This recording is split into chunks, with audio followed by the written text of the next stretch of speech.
Hi everyone, welcome to this video tutorial on how to work with grids using Autodesk Advance Steel 2019. So on the Home tab in Advanced Steel there is a building grid tool, but if we look to the Objects tab there is a grid panel with a full feature of different types of grid tools to help us put in a structural grid in Advanced Steel.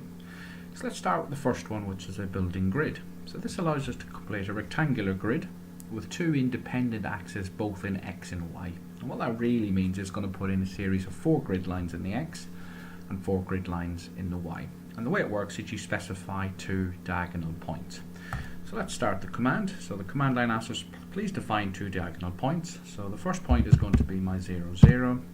My second point, if I've ortho enabled or disabled, I can now use the dynamic input. So let's say 12 meter, comma 10 meter grid, click enter and it will form a automatic grid. So 4 lines in the X direction, 4 lines in the Y direction, and you'll notice that it will label the grids 1, 2, 3, 4 in both directions. What you can then do is double click the grid pattern and using the dialog box and its properties start to adjust the controls. So I can go A, B, C, D, close it down, and now I get a standard grid pattern. So it's quite useful if you need something quick and easy for a demo. Simple building grid 4x4. What we then have is a single axis tool, and this allows us to define a single grid line in X or Y direction. So we click the tool, command line to start is 0, 0, ortho on, and then we just specify a distance for the grid line, and again the dialog box pops up where we have the ability to change the capital letters. We can edge it and we can put little prefixes in and suffix, and you can see we can do stuff like that, and even with the prefix in we can update and change the number. So that is L1. So that's a single grid line, pretty easy to do. What we then have is a grid with 4 axes. So this creates a 4 parallel sized grid with identical distances between them aligned in either the X or Y direction. So again we click the grid line, we click a start point of 0, 0, and then we specify the end point. So let's keep it pretty simple with 12 meters. Then we specify the direction and the length of the group.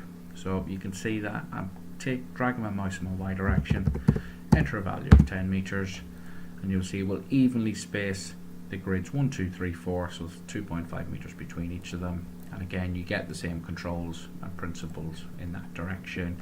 And if we were to reverse it, we could go this direction. So that is the start point, that is the distance, and you can see 1, 2, 3, 4 small letters. So pretty similar to the standard building grid, except it allows us to do it in 2 different directions. One that I start to use quite commonly is the grid with groups by distance tool, and this allows you to specify parallel access but different distances between the grid lines. So first of all I select it, I'm going to start at my start point. The end point of my grid is basically the length of the grid line, so let's say this is going to be 8 meters.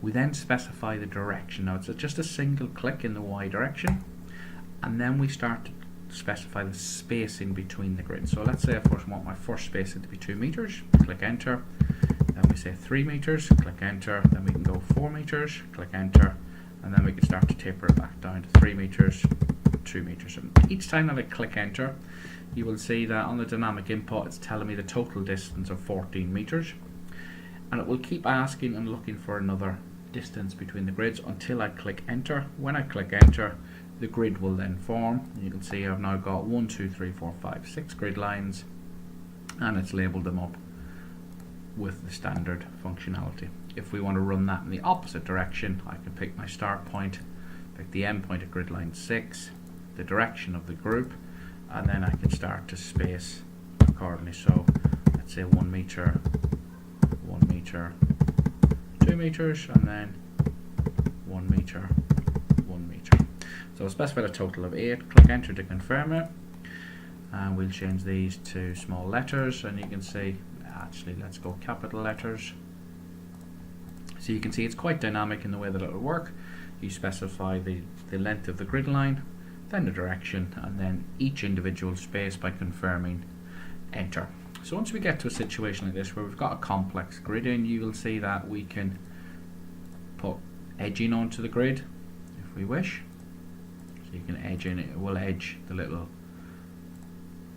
labels. We can change that to small letters, we can take the edging off, we can also add prefixes.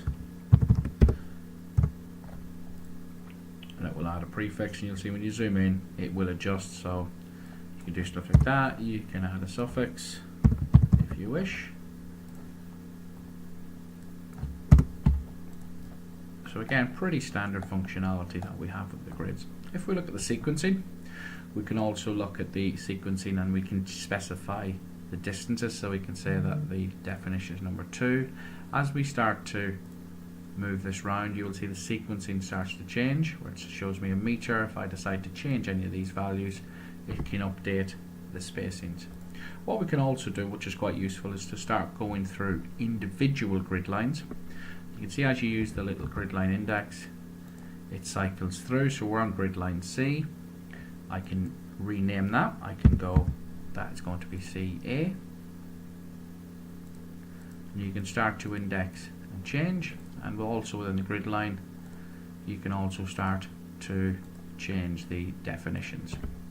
So these are your standard input tools, and then we have some editing tools.